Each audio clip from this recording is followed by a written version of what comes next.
United States military began Operation Epic Fury. Every second you have been watching this video, the United States has spent almost $22,000. Every minute, that's about $1.3 million. At max, it's $2 billion a day. And that's just the Pentagon's number. Independent estimates put it at 2 to 3 times higher than the one being reported. But here's the thing, military bill is not the most expensive part. The expensive part is what this war is doing to the global economy. And that cost is still climbing up. Now the war with Iran is adding to more uncertainty in the US economy. From rising gas prices to falling markets. The economy continues to be very strong, it's robust, and will be able... A real shock that is probably beyond what we can imagine at the moment. To understand all of this, we have to first understand one global choke point. A 21-mile waterway, aka Strait of Hormuz. The Strait of Hormuz sits between Iran and Oman, and is just 21 miles wide of waterway. Estimates are that before the start of this war, about 3,000 ships were passing from the strait every month. That number has now dropped to zero, or I would say almost zero. About 20% of global supply of oil was passing through this strait. This is extraordinary, considering how important it is for the global economy. Think of Strait of Hormuz like a nuclear weapon of Iran. It just seems like a waterway before, but now it has turned into a weapon. Just look at the numbers here and you will understand what I'm talking about. About 27% of maritime trade in crude oil is passing through the Strait of Hormuz. 20% of global liquefied natural gas. 33% of global seaborne fertilizers are passing through it. But most importantly, 70% of food supply for Gulf countries passes through this strait.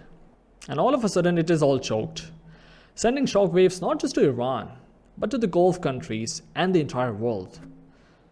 Now every single one of us is bearing the cost of it.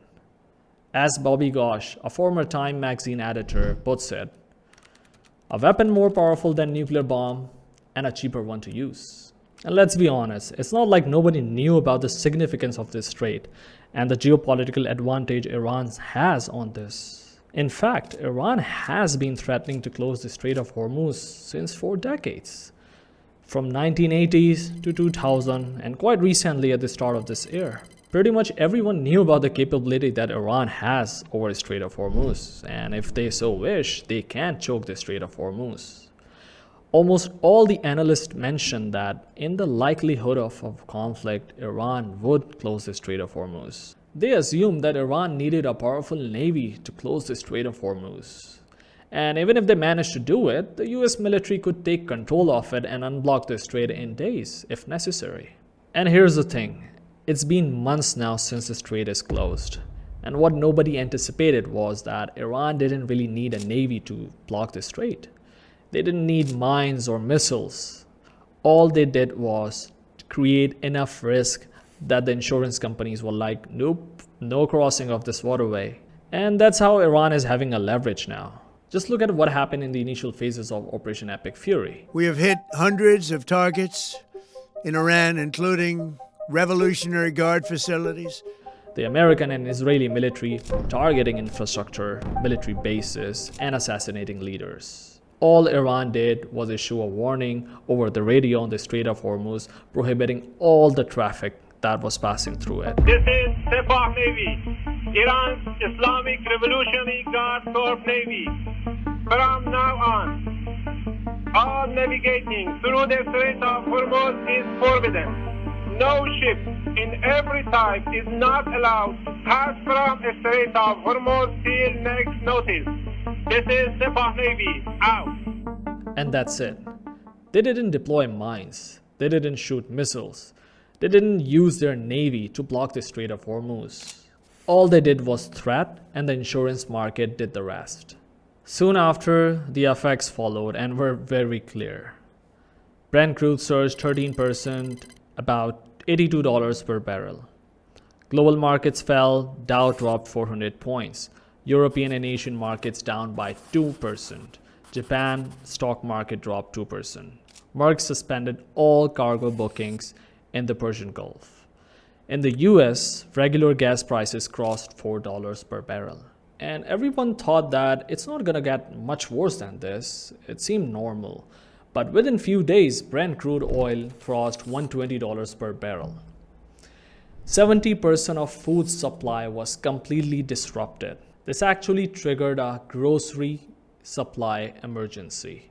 Take an example, a family in Abu Dhabi paying $200 for groceries before the war now has to pay double the cost, around $400.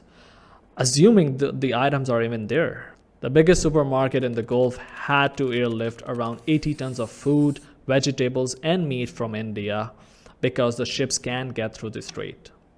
This is the exact worst case scenario every analyst was talking about. While President Trump was boasting about how Iranian Navy is destroyed, how Iranian Air Force is completely shattered, and how Iranian infrastructure, mostly military infrastructure, is completely destroyed, Iran was sitting in the corner playing with their cards, and that card was the Strait of Hormuz. And this single move has costed the entire global economy more than the missiles that US has fired so far. So far, what we have been hearing are the obvious stats and results of this war. We have been hearing these numbers in the news and the damages in the articles. All these things are quite known. But what I think is something not being discussed quite often is something unseen is far more damaging than the entire cost of this war. At the start of this war, it was all about how many airstrikes US has conducted, how many leaders are killed, or how much civilian infrastructure damage has been done. Now the entire paradigm has shifted. The entire talk is now about how much damage Iran is doing to the global economy without firing a single missile. Even as we are speaking right now, there is a ceasefire between US and Iran in effect. And although there is a ceasefire active, the damage is happening on every passing day. Experts are calling it phantom ceasefire. Let me explain to you what phantom ceasefire is. In simple terms, Iran and the US have on paper agreed that, hey, we're not going to fight, but the supply chain disruption, the economical damage is still happening, and every single country is facing it because of the closure of the Strait of Hormuz. Now let me dig a little deeper, and I will explain to you what's the unseen damage I'm talking about. Although it's not shown up yet, but it most certainly will in coming months. Experts are calling it fertilizer time bomb. And it might be the single most dangerous consequences of this entire war. Let's rewind back a little. Look at this chart. 33% of seaborne fertilizer passes through the Strait of Hormuz. Not only that, 50% of globally traded sulfur passes through it. Sulfur is the foundational chemical used for processing fertilizers. The same goes with urea. Look at this table. This was the cost of urea before the closure, and this is the cost now after the strait is closed. The prices have nearly doubled now. Now look at this timeline. The blue bar you see right here is the planting season, and the red bar you see is the closure of Hormuz. See the overlap? This is the exact problem I'm talking about. Right now, the planting season is exactly when the strait is closed and the prices are extremely high. And the farmers across Asia, Africa, Europe had to decide whether they are going to go ahead with the high price fertilizers or they are going to move ahead with a cheaper crop like soya beans. Since we are already in the middle of planting season, most decisions are already made. Some farmers have decided to move towards a cheaper crop entirely. Some are going to use less fertilizers, or most of them are going to grow less or go out of business. In simple terms, the less fertilizer goes into the ground, the less food will come out, and the prices will eventually rise up. And no matter what the decision is made, the outcome will remain the same. Even if they try to grow less rice, the prices will go up. If they try to use the same cost of fertilizers, the prices will eventually go up because the cost to produce, the cost to transport, and the cost of fertilizers have grown exponentially high. Not only the farmer is trapped here, the consumer is equally trapped. And the only way this gets better is if the Strait of Hormuz opens up before the next planting season. Right now, there's literally no indications for that. Economists call this cost-push inflation. Basically, the prices are not rising up because there's too much demand. The people want more food. They are rising because the cost to produce the same food is now much higher. The cost to transport is much higher than it was before. The World Food Program has even put a number on this.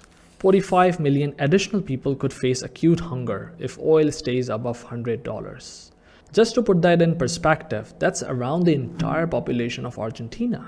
That's why if you notice, the entire focus has more or less shifted towards the reopening of the Strait of Hormuz rather than the war on Iran.